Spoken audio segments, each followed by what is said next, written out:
Okay, before we start with the relentless and shameless and aggressive slandering, I would like to mention everything that I liked about Squid Game Season 2. First of all, this woman here, she is the mother I never had, the sister everybody would want. No really, this woman right here upped the entire season tenfold just by being part of it. She was the beacon of hope and strength and determination we all needed in these rough winter days. Also, I really enjoyed the new clever games this season.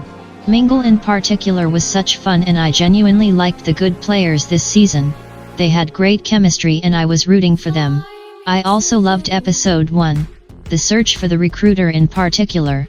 I love it when episodes in a show stray away from the core plot, which are the games obviously, but still achieve to make it as exciting as it can get, which this episode did. But enough with the praising, here is what I didn't enjoy about Season 2 of Squid Game. Let's begin with this Neanderthal right here. Are you kidding me? I could tell from the teasers and the get-go that Top's character would be an anti-hero at best, but we got a full-blown junkie villain among the contestants, one who is responsible for a bunch of deaths in the show too. Like honestly, wherever Top is keeping his long-anticipated upcoming album, he can happily keep it at this point. I am no longer interested in a so-called artist who left the music scene and his fans and is now willingly playing a role that has Burning Sun scandal written all over its forehead, especially when you keep in mind that this artist made it big through a certain company in the first place. The hypocrisy of it all speaks volumes. Next up is the decision to kill off the recruiter at the end of the first episode.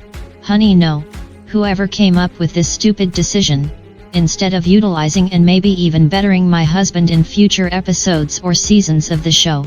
Honey, absolutely no. I hope you are gonna be getting fired.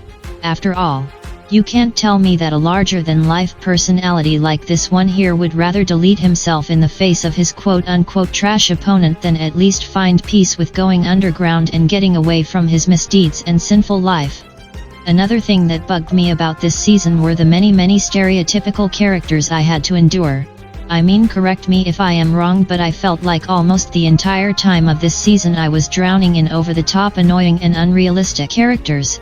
From the less-than-smart loan shark's henchman in the beginning, to the loudmouth grandma and the stubborn players who voted to stay in the game and who blithely acted like their greed for money grants them immunity from dying, to that laughable middle-aged spiritual chick who did achieve absolutely nothing so far but giving everybody edgy looks with her smeared eyeliner and having a mental breakdown during her first actual challenge in Game 2, etc. etc. I feel like, although I rooted for the good guys this season a lot and although the overall chemistry of these characters matched really well, I also couldn't help myself but to feel like I am drowning in awfully written stereotype characters this season.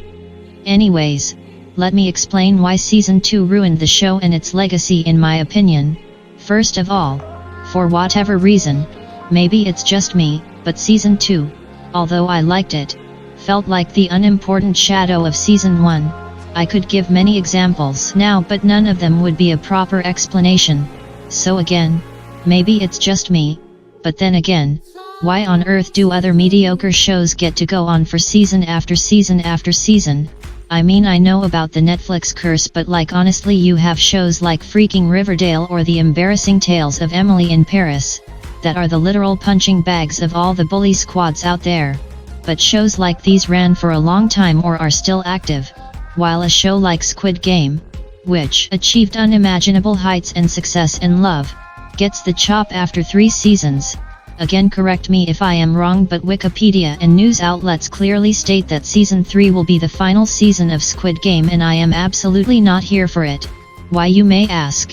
Simply because Squid Game experienced this big fame, and rightfully so for its endearing plot and action, but before the show even had any time to sit down and reflect and grow, they already decided to cancel it and kill it off. I mean, was it really that smart of a move from the writers' department to go against the evil showmakers and ultimately and predictably defeat them by the end of Season 2 and Season 3 respectively, is what I am asking. Aren't there countless other laughable shows in the history of television which deserved the chop after 3 seasons or whatever but kept going on forever? And while I wouldn't want Squid Game to become the next Detective Conan with what feels like 405 seasons now, And while I also understand that Squid Game is a high-end production that comes with a vast amount of work, it is still not fair to treat the show this way. After all, now that they have announced that Season 3 is going to be the final season, allegedly, I am all in to judge, because this is how I would have planned and produced Squid Game if I had a saying in the show. Season 1. Make it super dramatic and sad but as realistic in terms of characters and plot as can be, as the first season should have been the most vulnerable and relatable, with high stakes etc. We follow a young protagonist in his 20s, he wins the games but then he ultimately gets gunned down by somebody from his past, who is loosely affiliated with the games, in a heart-wrenching season finale. Season 2 should have lightly tied into the first one character-wise and plot-wise, again with high stakes, lots of drama and tension. The winner should have been a confident woman in her 30s. She ultimately wins the game by killing off her opponent at the end, but then she succumbs to, let's say, a heart failure, caused by a disease that she wanted to treat and cure with the prize money. Cut to Season 3, and Season 3 should have featured the plot of our Season 1 of Squid Game, with more hints and ties towards the previous 2 seasons and winners, which should have definitely been doable from a writer's perspective. Now why would I have written and created Squid Games this way? Simply because there would have been so much more at stake to defeat the evil guys this way. You would have had a very young good-hearted winner in a vulnerable and relatable first Season 1, who eventually gets killed by someone from his past who is connected to the bad guys, and a woman struggling with a heart disease in her 30s. She wins the games but the stress and pressure of it all is ultimately responsible for her heart failure. Now I know that killing off the protagonist might ruffle a lot of people's feathers, but I strongly believe that it would have also given the show a bigger purpose. I mean, looking back at it now, all we got as viewers was one season, one vengeful winner who miraculously went against the bad guys successfully in the second season and who will probably defeat them by the end of the third one. Well, realistically speaking, the only way to save Squid Game as a show would be for them to kill off all the good ones in the end and let the bad guys win, as it would reflect the real-life situation Squid Game was based off. But then again, this would be much more of a bad choice in terms of fan service than to kill off 2 protagonists in the first 2 seasons and letting the third one win in the end and defeat the evil organization. And that is all for now.